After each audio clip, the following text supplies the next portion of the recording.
वृंदावन संतों की तपोभूमि है, जहाँ पर समय समय पर ऐसे संत हुए हैं जिन्होंने हमारे वृंदावन का नाम उजागर किया है, वृंदावन की भूमि को और महान बनाया है।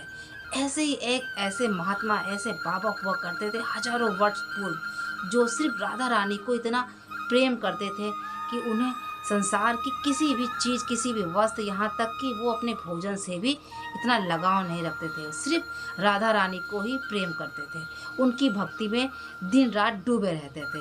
और भागवत महापुराण में उनका इतना लगाव था कि एक पाठ रोज अपनी राधा रानी को समर्पित करते थे। भागवत महापुराण का एक अध्याय अपनी राधा रानी को समर्पित करते थे। और भोजन वो अपने लिए कभी नहीं बनाते थे। सभी लोग जानते थे कि बाबा अपने लिए भोजन कभी नहीं बनाते, तो किसी न किसी घर से उनके घर में इनके लिए भोजन की व्यवस्था हो जाती थी। वो भक्त, वो संत ऐसे थे कि उनकी मिसाल आज भी देते हैं। ऐसे संत विरल ही देखने को मिलते हैं, क्योंकि वो सिर्फ अपनी राधा रानी का नाम जप करते थे और भागवत महापुराण का अध्ययन करते रहते। नाम जपते, भागवत महापुराण का अध्ययन करते, कुछ और दूसरा काम नहीं करते। यहाँ तक कि वो अपने स्वास्थ्य को लेकर, अपने भोजन को लेकर किसी दूसरे अन्य चीज़ों से वो ज़्यादा मतलब नहीं रखते थे। हमारी राधा रानी की विशेष कृपा उन पे थी कि उन्हें किसी धन वैभव की आवश्यकता नहीं थी। वो सिर्फ अपनी राधा रानी, अपनी लाडली प्रियाजू की प्रेम में ही रहते थे। उन्हें सांसारिक चीज़ों से कोई लेना देना नहीं थे। एक समय की बात है, बाबा ऐसे ही भक्ति में लीन रहते थे, राधा रानी का जप करते थे और भागवत महापुराण का एक अध्याय का पाठ अपनी लाडली को सुनाते थे। रोज स्नान ध्यान करने के बाद रोज राधा रानी को एक अध्याय का पाठ सुनाते थे। ऐसे ही समय चल रहा था। बाबा की उम्र हो चली थी, बाबा वृद्ध होने लगे थे और एक समय ऐसा भी आया कि बाबा को कुछ धुंधला सा दिखने लगा। बाबा के नेत्र की ज्योति ज्योति कमजोर हो गई। एक दिन अचानक ऐसा हुआ कि बाबा को अचानक दिखना बंद हो गया। बाबा बहुत भयभीत हुए। उन्होंने कहा, अब मैं क्या करूँगी। मन ही मन रोने लगे और एक किनारे बैठ गए। उन्होंने सोचा कि अब मेरी जीवन का क्या होगा। हे लाडली, तो कुछ कर। वो कृष्ण से प्रार्थना करने लगे कि हे कान्हा, हे कृष्ण, अब मैं क्या करूँगी, मैं क्या करूँ अब, क्योंकि मुझे अपनी आँखों का कोई दुख, कोई दर्द नहीं कि मेरी आंखें नहीं हैं, मुझे दिखेगा नहीं। अब मैं क्या करूँगा। मुझे दर्द और दुख इस बात का है कि मैं अपनी लाडली, अपने प्रियजन को कैसे अध्याय का पाठ सुनाऊंगा। बस इसका दर्द मुझे आंखों का बिल्कुल भी दर्द नहीं है कि मेरी आंखें नहीं, मुझे दिखेगा नहीं, मैं कैसे क्या करूँगा।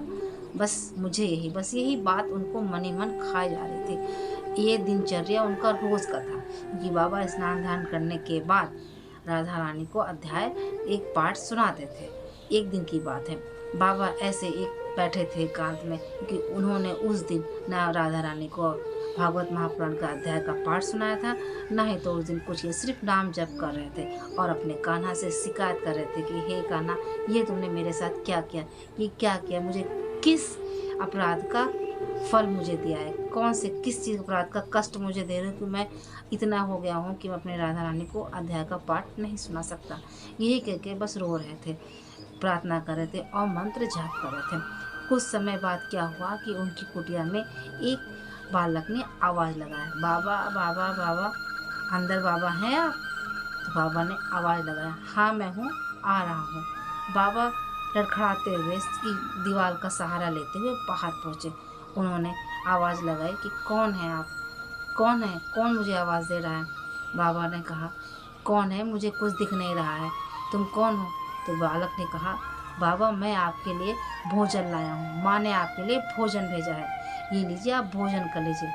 बाबा ने कहा, अब मैं भोजन नहीं कर सकता, क्योंकि मेरा नियम टूट रहा है, नियम मेरा टूट गया है। अब मैं भोजन नहीं कर सकता, क्योंकि मैंने राधा रानी को अध्याय का पाठ नहीं सुनाया और मैं बिल्कुल भी भोजन नहीं कर सकता, क्योंकि मैं इसके बगैर कुछ कर ही नहीं सकता। बाबा ने कहा, बरसों पुराना नियम आज मेरा टूट गया है, इन आँखों की वजह से। बालक ने कहा, क्या हुआ बाबा, आप मुझे बताइए। बाबा ने कहा, बाबा को ऐसा लगा कि कोई दुख बांटने वाला, मुझसे बात करने वाला आ गया है। उन्हें बड़ी तसल्ली मिली। बाबा ने कहा कि क्या बताऊं, आज मेरा बरसों पुराना नियम टूट गया है। तो बालक ने पूछा, कैसा नियम बाबा।